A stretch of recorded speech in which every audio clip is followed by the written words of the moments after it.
سڵاتان لەبێت بینەرانی خۆشەویستی تلڤیزیۆنی کۆمەڵام کاتەوە هەموو کاتێکی ژیانتان باش بە گەشتی هەوڵەکانی ڕۆژەی هەینی هاتوونەتەوە خزمەتان سەرەتا سەردێڕی گرنگترین هەوڵەکان لە سەرکاردەرکردنی حەوت کرێکاری کارخانەی ئاتیلا ئۆرتۆپێت لە سنا بەرزڕاگررتنی ڕێوەسمەکانی نەورۆز لە شار و گوندەکانی کوردستان هەوڵی ترۆرکردنی هونەرمەندێکی خەڵکی سەقز لە شاری سلێمانی و مانگرتنی کرێکارانی ئەبنیەی فەنی ڕێگەی ئاسنی خوراسان.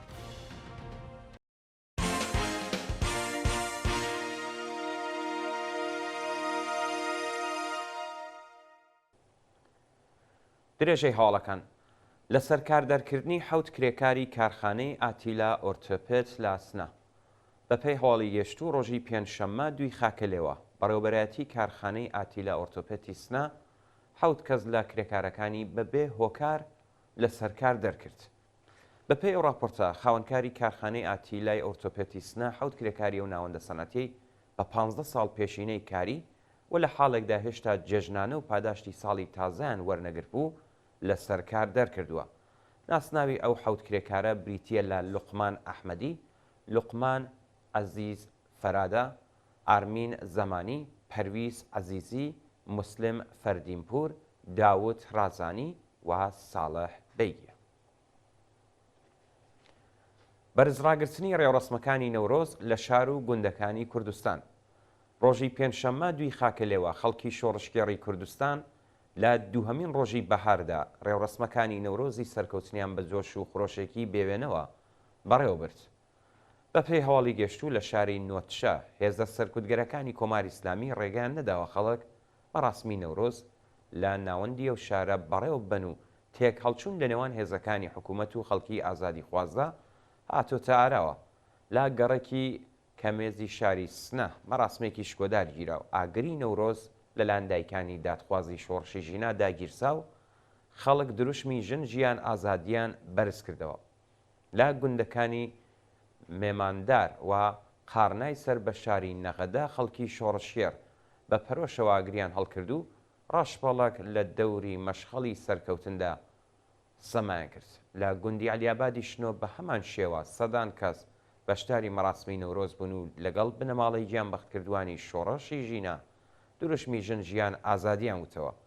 لە گوندەکانی خەیری و چاپانی سەقز خەڵکی شۆڕشکێر جلوبەرگی کوردیان لەبەر کرد و لە دەور مەشخەڵی سەرکەوتندا هەڵپەڕین. لە ئاوایی خانکەندی سەر بە ناوچەی چۆمی مەجیدخان و گوندی کیتگە و بەیرەمی مەهاباد لەگەڵ هەڵپەڕکێ دروشمی ژن ژیان ئازادی وترا و لە گوندی بێکۆس لە پیرانشار لا نستانی ڕەبەت ئاوایی قوڕەبرازی بۆکان و ئاوایی گەلینی سەر بە ناوچەی ژاوەڕۆی سنا مەڕاسمی شکۆداری نەورۆز بە هەڵکردنی مەشخەڵی ڕزگاری و وتنەوەی دروشمی شۆڕشیێرانە بەڕێوەچوو. هەوڵی تێرۆرکردنی هونەرمەندێکی خەڵکی سەقز لە شاری سلێمانی ڕۆژی پێنجشەممە دوی خاکەلێوەی 1403 هەتاوی دڵزار عابدی هونەرمەندی خەڵکی شاری سەقز و دانیشتووی شاری سلێمانی لەلایەن دەستپەیوەندیەکانی کۆماری ئیسلامی هەوڵی تێرۆرکردنیدرا. بەپێی راپۆرتی کانونی مافی مرۆڤی کوردستان دڵزار عابدی لە کاتی ڕۆیشتن بۆ سەرکار لەلایەن دوو سەرنشینی ئۆتۆمۆبیلێکی ڕەشدا چاودێری کراوە و کاتێک لی نزیک بوون و هەوڵی تەرۆرکردنیان داوە ناوبراو هەڵاتووە و بە کەڵک وەرگرتن لە قەرەباڵغی شەقام دا یەکێک لە کۆڵانەکانی ئەو شارە خۆی حەشارداوە. شانی باسەکە دڵزار عابدی لە لیدەرەکانی شۆڕشی ژینا لە شارەکانی سەقز، سنا و بۆکان بووە و پاشناسایی لەلایەن ناوەندە ئەمنیەتیەکانەوە بۆ هەرێمی کوردستان هەڵاتووە و دووکان و ستدیۆی بەرهەمهێنانی موزیکی لە شاری سەقز پلۆمپ و دوو جار هەڕەشەی کوشتنی لێکراوە. دڵزار دەرچووی زانکۆی هونەری تاران و جەنیاری ئامێرەکانی پیانۆ، ڤیۆڵۆن و ڤیۆلایە و زیاتر لە 200 بەرهەمی هونەری بڵاو کردوێتەوە. سەپاندنی سزای زیندان بەسەر هاوڵاتیەکی خەڵکی نەغەدا. محەممەد تاهیر حسەینپور شارۆمەندی خەڵکی نەغەدا لەلایەن لەقیەکی دادگای ئینقلابی مەهابادەوە بە سەرۆکایەتی قازی دووستی بە 13 ساڵ زیندان محکوم کراوە. بەپێی راپۆرتی کەمپینی بەرگری لە بەندکراوانی سیاسی و مەدەنی محەممەد تاهیر حسەینپور بە تۆمەتەکانی محاربە و ئەندامێتی لە یەکێک لە حیزبە نارەکانی ڕژیم بە 13 ساڵ زیندان مەحکوم کراوە. ناوبراو لە ڕێکەوتی چوارشەممە یەکی خەرمانانی 1402 هەتاوی بەبێ بەڵگەی قەزایی لەلایەن هێزەکانی حکوومەتەوە دەست بەسەر و پاش 40 ڕۆژ لێپرسینەوە بۆ زیندانی نەخەدا ڕاگرسرا. ئەو چالاکە سیاسیە لە ماوەی بەندکرانیدا لە دەستڕاگەیشتن بە پارێزەر و چاوپێکەوتن لەگەڵ بنەماڵەکەی بێبەشکراوە. مانگرتنی کرێکارانی ئەبنیەی فەنی ڕێگەی ئاسنی خوراسان. ڕۆژی پێنجشەممە دوی خاکەلێوە کرێکارانی شاغڵ لە بەشی ئەبنیەی فەنی ڕێگەی ئاسنی خوراسان لە ناڕزایەتی بە نەدانی داخوازیەکانیان دەستیان لە کارکێشایەوە و مانیان گرت. بەپێی راپۆرتەکان کرێکارانی ئەبنیەی فەنی ڕێگەی ئاسنی خوراسان هێشتا حەقدەست و مەزایی مانگی ڕەشەمەی ساڵی ڕابردوویان وەرنەگرتووە و بەهۆی نەدانی جێژنانە و پاداشتی کۆتایی ساڵ لە دۆخێکی خراپدا ژیان بەسەر دەبن.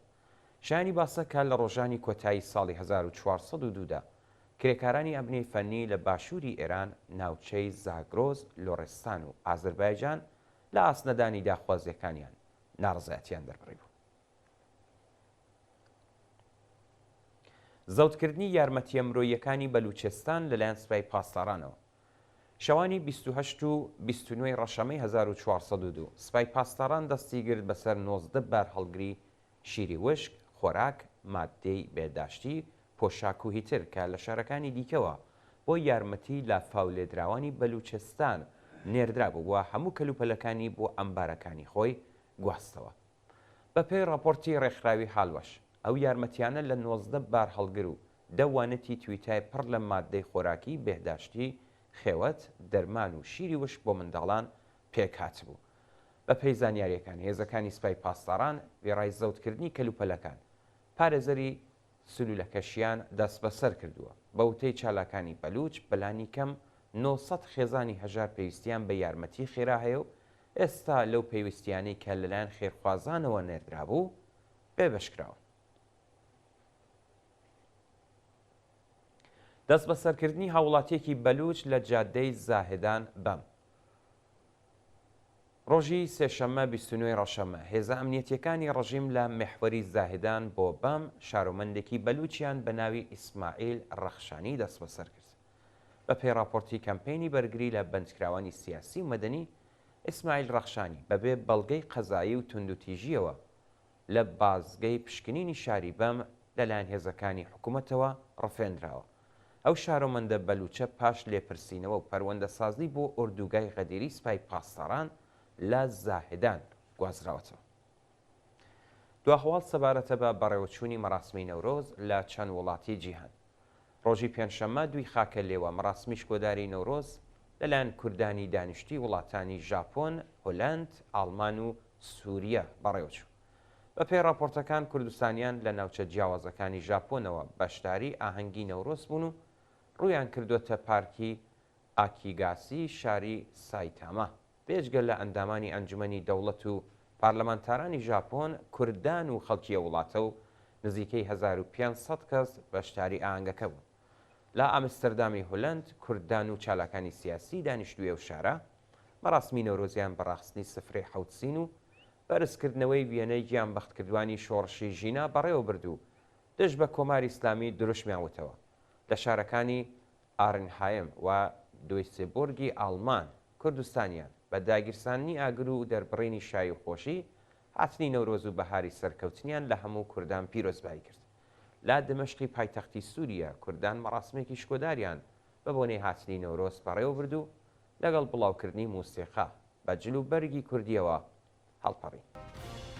بەڵێ ئازیزان و خۆشەویستان گەشتیاوەڵەکانتان پێشکەشکرا. فەرمون بۆ بینینی درێژەی بەرنامەکانی تلڤیزیۆنی کۆڵۆڵ.